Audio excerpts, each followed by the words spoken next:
Hello guys, এবং title এবং thumbnail দেখে আপনারা বুঝতে পেরেছেন আমি কোন বিষয়ে কথা বলতে চাচ্ছি। আপনারা দেখতে থাকবেন শেষ পর্যন্ত, আসলে আপনাদের অনেকটা ভালো লাগবে। এমন একটা সুন্দর নাটক যে গরিবের রাজপুত্র শেমেরাজ খান, সে তার বউকে নিয়ে একটা শপিং মলে এসেছে একটা জিনিস কিনতে, জানি না কি জিনিস। হয়তো তার বউকে এমন একটা জিনিস দেখাচ্ছে পছন্দ হয়নি, তে এখন সে বলছে পছন্দ হয়নি, দেখুন আর একটা সে এখন রেখে দিবে। দেওয়ার পরে সে তার বউয়ের যেন কি যেন একটা পছন্দ হয়ে গেছে, সেটা সে এখন কিনতে যাচ্ছে। কিন্তু মিরাজ খানকে বলতেছে আমার এটা পছন্দ, সে এখন হাতে তুলে নিল এবং দোকানদারকে বলতেছে ভাই, তার বউকে বলতেছে এবং দোকানদারকে বলতেছে এটা বিক্রি হয়ে গেছে, আগে পেমেন্ট হয়ে গেছে। বলতেছে কেন, তো এটা দেওয়া যাবে না ভাই। বলতেছে এটা কত, তোকে বলি হাতে নিলাম। দোকানদার বললো এটা পেমেন্ট হয়ে গেছে মাত্র 2000 টাকা। তো মিরাজ খান বলতেছে ভাই, তা আমি তো এটাকে 10,000 টাকা দেবো। সে বলতেছে না, এটা আমি দিতে পারবো না, আমি সম্ভব না, তা এটা বিক্রি হয়ে গেছে, এটা পেমেন্ট হয়ে গেছে, আমি দিতে আপনাকে পারবো না। সে 10,000 টাকা। সে বলতেছে না ভাই, আমি তো দিতে পারবো না, কারণ এটা তো আগে বিক্রি হয়ে গেছে। আপনি 10,000 কি, সব জিনিস তো আর টাকা দিয়ে হয় না, এটা বিক্রি হয়ে গেছে। কে নিয়েছে? ওইটা আমি নিছি।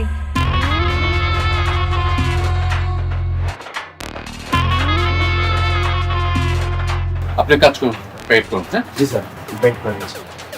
চলো আমরা চলে যাই।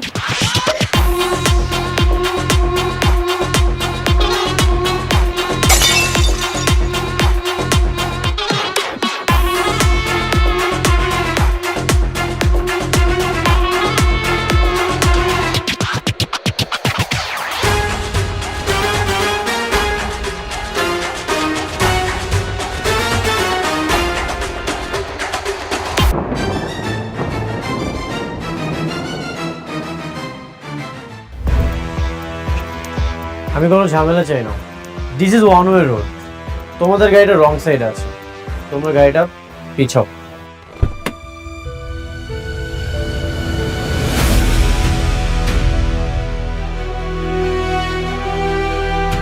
গাড়ি পিছাইবো না।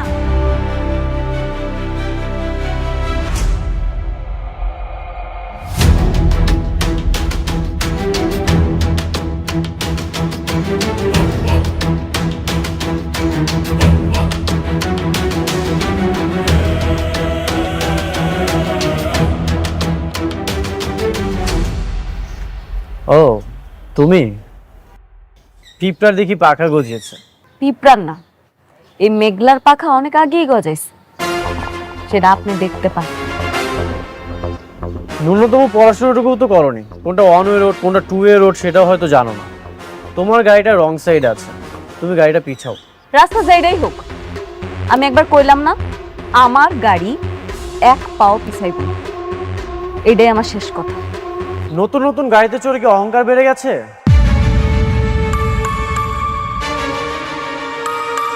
কি দেখাচ্ছ তুমি? এই যে গাড়িতে চড়তে পারো, তোমার বডিগার্ড আছে, শো অফ করতেছো? কি দেখাতে চাও তুমি? আপনার যেইটা খুশি আপনি ভাবতে পারেন, আমার কিচ্ছু আসে যায় না। দুদিন আগেও তো বস্তিতে ছিলে। বস্তির মানুষ যে নতুন গাড়ি পেলে অহংকার বেড়ে যায়, সেটা তোমাকে না দেখলে আমি বুঝতে পারতাম না। এতদিন শুধু শুনেই এসেছি। ও এখন বস্তির মানুষ? আপনি মনে হয় ভুলে গেছেন, এই বস্তিতেই আপনি খাইছেন, দাইছেন আর ঘুমাইছেন। বস্তির মানুষ যে মানুষ হয় সেটা ভুলা যাবে না, মনে রাখবেন। দুদিন আগে তো তুমি ফকির ছিলে, অস্বীকার করতে পারবে? অস্বীকার তো করতেছি না, আপনার মতো স্বার্থপর না। যদি স্বার্থপর হইতাম তাহলে এই স্বার্থের খাতিরে অনেক ক্ষতি করতে পারতাম। আর কি ক্ষতি করতে চাও তুমি? হ্যাঁ, আবার জুতা তুলবা? এখন তুমি আমাকে জুতা দিয়ে মারবা? তুমি আমার এইখানটাতে আঘাত দিয়েছ, তুমি ভুলে যেও না তুমি আমার ওয়াইফ। আর যদি উল্টাপাল্টা কিছু করো,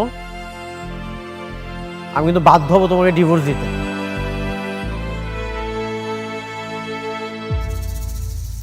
আর এমনিতেও আমি তোমাকে খুব দ্রুত ডিভোর্স দিয়ে দেব। এইভাবে একটা সম্পর্ক রাখা যায় না। আপনার মতো পুরুষ মানুষেরা কিছু পারেন আর না পারেন, ভালোবাসা মানুষের দুর্বলতায় আঘাত করতে পারে।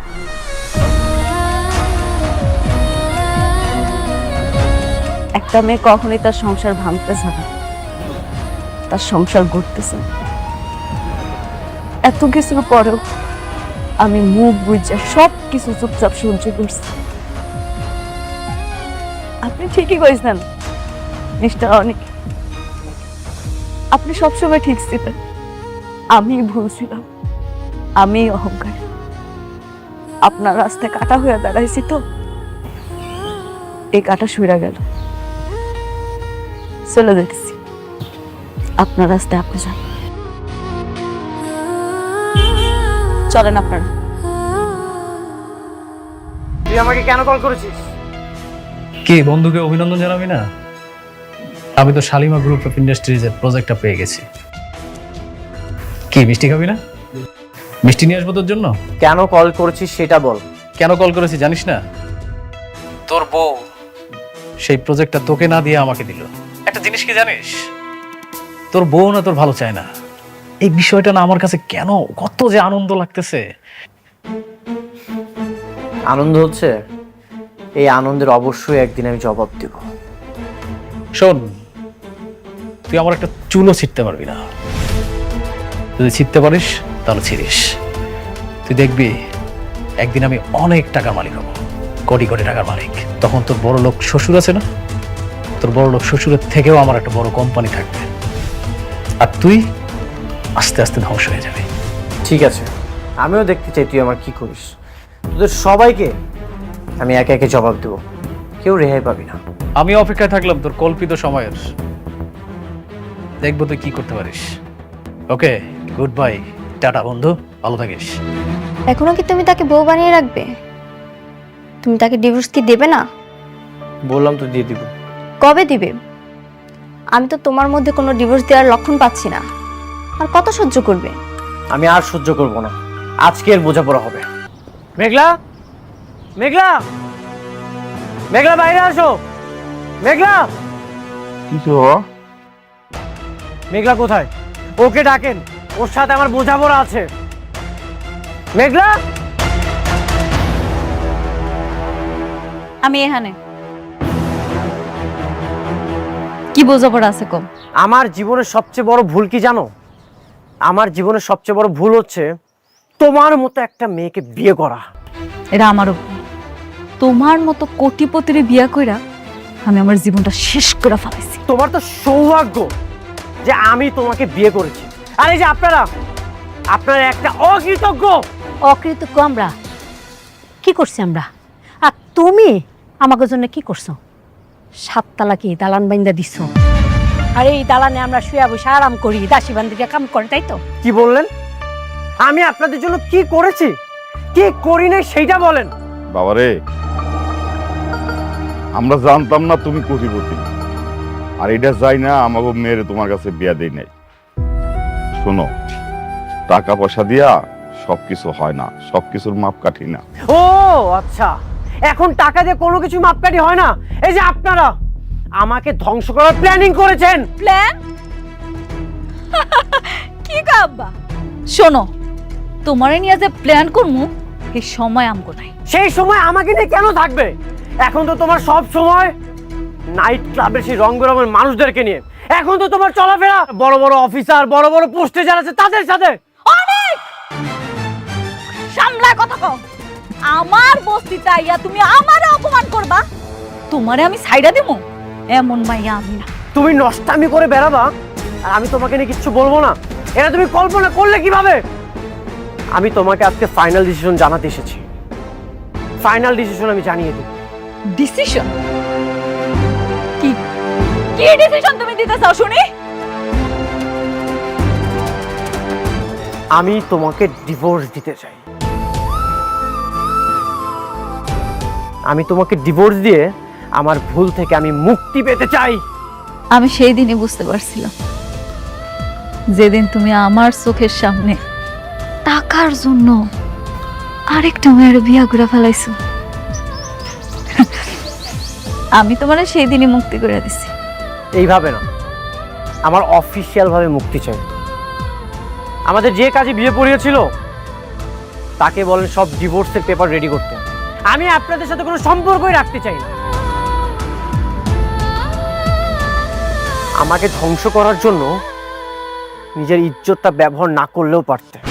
তুমি যে এতটা খারাপ সেটা আমি কখনোই কল্পনা করিনি। কি হলো এটা?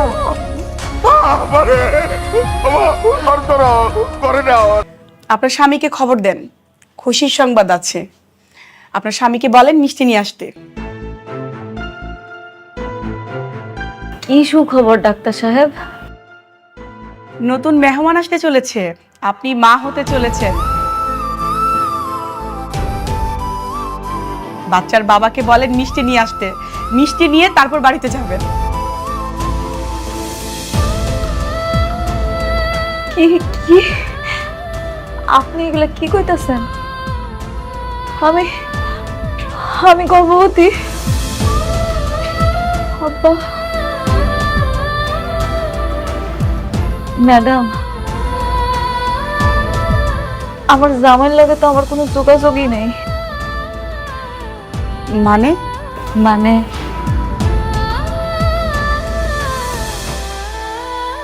আমার জামাই আরেকটা বিয়ে করছে, এখন সে আমার ডিভোর্স দিতে চায়। তাহলে তাহলে আমার সন্তানের এখন কি হইব?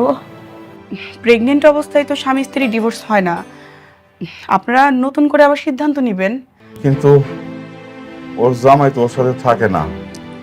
এখন তো যে মেঘলা নতুন মাস বিয়ে তো করছে, চলেছে, দেখা যাক এই জায়গায় ওর জামাই থাকে, ওর নামই শুনতে পারে না। আপনার মেয়ে তো প্রেগনেন্ট, এটা আপনারা আগে জানতেন না। এখন যেহেতু জেনেছেন, আবার নতুন করে সিদ্ধান্ত নেবেন, চিন্তা করবেন কিভাবে কি করবেন। না, সিদ্ধান্ত নেওয়ার আর কিছু নাই। আমার জামাইও চায়, আমিও চাই আমাকে ডিভোর্সটা হোক। কিন্তু প্রেগনেন্ট অবস্থায় তো ডিভোর্স হয় না। দেশের তো আইন কানুনের একটা ব্যাপার আছে, ওইটা তো মানতে হবে। আপনাদের সন্তানের কথা চিন্তা করে আপনারা হাজবেন্ড ওয়াইফ আবার নতুন করে ভাবেন। এত তাড়াতাড়ি সিদ্ধান্ত নেওয়ার তো কিছু নাই। ভাবা ভাবিটার কিছু নাই আপা। যে মানুষটা আমার কথা একটা বড় চিন্তা না কইরা টাকার জন্য আরেকটা বিয়া করতে পারে, যে মানুষটা আমার ডিভোর্স দেওয়ার জন্য উল্টা কইরা লাগতে পারে, আমি কোন মুখ নিয়ে ওই মানুষটার কাছে যাবো আপনি কোন? না, আমি আর যাব না। পৃথিবীতে তো এমন অনেক সন্তান আছে যারা জন্মের পর বাপ মা কাউরে দেখে না, তাই বলে তারা কি বড় হয় না, মানুষ হয় না? আমি আমার সন্তানের জন্য আছি, আমি ওরে বড় করব, ও জানবো ওর কোনো বাপ নাই। আপনারা যেটা ভালো মনে করেন, আমার যেটা ভালো বলার ছিল আমি বললাম।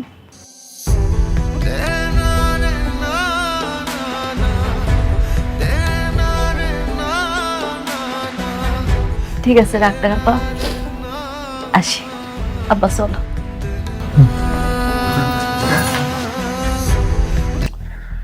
আমি না একটা জিনিস বুঝতে পারছি না। কি? একটা বস্তির ফকির নিয়ে তার কথায় এত বড় একটা ডিল হয়ে গেল। আচ্ছা, ওই অফিসের মধ্যে ওর কাজটা কি? আরে কাজ যাই হোক, তোমার তাতে কিছু জানা দরকার নাই। তুমি কাজ পাইছো, লাভবান হইছো, তাই না? তা ঠিক বলেছেন। আমার মনে হচ্ছে কি জানেন, অনিকের সাথে জেদ করেই কিন্তু ও আমাকে কাজটা দিয়েছে। কারণ ওর সাথে তো এখন সম্পর্ক ওর শত্রুতা। অনিকের বউ ওর সাথে প্রতিশোধ নিচ্ছে। মেয়ে কামকে ভালো হইলে গেল। আচ্ছা, সমস্যা কি? ওরা ওরা মারামারি করুক, আগের থেকে আমরা লাভবান।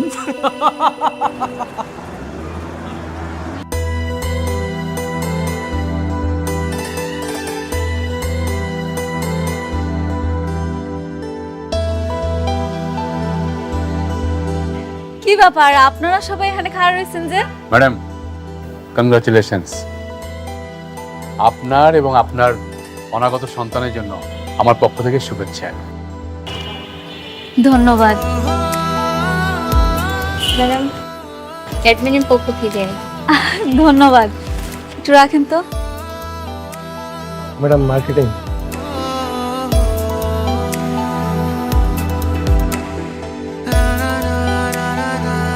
ধন্যবাদ। আপনারা সবাই আমার জন্য এত কিছু করছেন, আমি খুব খুশি। ম্যাডাম, উনি হচ্ছেন আলতাফ চৌধুরী। আপনার সাথে মিটিং করার জন্য এতক্ষণ ওয়েট করছেন। আসসালামু আলাইকুম। চলেন না ভিতরে চলেন, মিটিং এ যাই। আসেন রুমে আসেন। আমি দীর্ঘদিন ব্যবসা করছি, উনি আমাকে খুব পছন্দ করতেন। এই আপনার কথা আমি ওনার কাছে শুনছি, তো ভাবলাম অফিসে গিয়ে একটু দেখা করি, পরিচিত হই। ও আচ্ছা, আপনারা দেখে আমার খুব ভালো লাগছে। ভেবেছিলাম শাকের চৌধুরীর মেয়ে অনেক মডার্ন, আধুনিক হবে, কিন্তু আপনাকে দেখে তো তা মনে হয় না। কেন, আমার দেখে কেমন মনে হয় আপনার? মনে তো হয় বস্তির থেকে এসছে। এই শহরের অলিগলিতে বস্তিতে যারা থাকে, আপনার আচরণ দেখে তো মনে হলো সেরকমই। আপনি ঠিকই কইছেন, আমি বস্তিতেই থাকি। আমার পালিত বাবা মা এখনো বস্তিতেই থাকে। আপনার মতো একজন কোটিপতি বস্তিতে থাকবে, এটা তো মানেই যায় না। বস্তিতে তো থাকে গরিব ফকিন্নিরা, আপনি তো গরিব না। তাতে কি হয়েছে? আপনারা কইলাম না ছোটবেলা থেকে ওখানে মানুষ হয়েছে, এই জন্য হেনেই থাকি। আলতাফ সাহেব, আমরা এই বিষয়ে আলোচনা না করে আমরা ব্যবসায়িক আলোচনাটা সেরে ফেলি। ও শিওর। আমার একটা শেষ প্রশ্ন ম্যাডাম, আপনার স্বামী কি করে? নিয়োগে বস্তিতে থাকে, একদিন নিয়ে আসেন না, অফিসে আমরা পরিচিত হব। কিছু মনে করবেন না, আমি আসলে আমার বাচ্চার বাবার পরিচয়টা সবার সামনে আনতে চাইতেছি না। মানে কি, সন্তানের কোনো বাবা নাই, আর বস্তিতে থেকেও এত অ্যাডভান্স, স্বামী ছাড়াই সন্তান? অবশ্য বস্তিতে এরকম স্বামী ছাড়া সন্তান অহরহই হয়। আলতাফ সাহেব,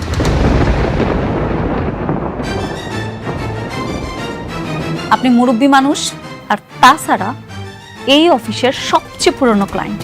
আপনার সাথে আমি খারাপ ব্যবহার করতে চাইতেছি না, ভালোই ভালোই বলতেছি। আপনি এখন আসতে পারেন স্যার। রিল্যাক্স, মাথা ঠান্ডা করেন। ম্যানেজার সাহেব, ম্যাডাম। আপনি উনারে এখন এখান থেকে চলে যেতে বলেন, নাইলে কিন্তু। জি ম্যাডাম। আলতাফ সাহেব, আপনার কি কোনো কমন সেন্স নাই? হ্যাঁ, আপনার সাথে আমাদের সমস্ত ব্যবসা বন্ধ। যান, আপনি কিন্তু জানতে কিনতে। রমজান সাহেব, বস্তি থেকে উঠে আসা একটা মেয়ের জন্য আমাকে অপমান করতেছেন, আমি কিন্তু দেখে নেব। এটা আপনার প্রাপ্য ছিল। যান, আপনি বেরিয়ে যান। আরে জি ম্যাডাম। এই ভদ্রলোকটারে অফিস থেকে বাইর করে দাও, এরপরে যাতে অফিসের ত্রিসীমানা না দেখি, ঘাট ধাক্কা দিয়ে বাইর করে দিবা। জি ম্যাডাম। ওঠেন। আমার হবে না ম্যাডাম, আমি এর প্রতিশোধ নেব।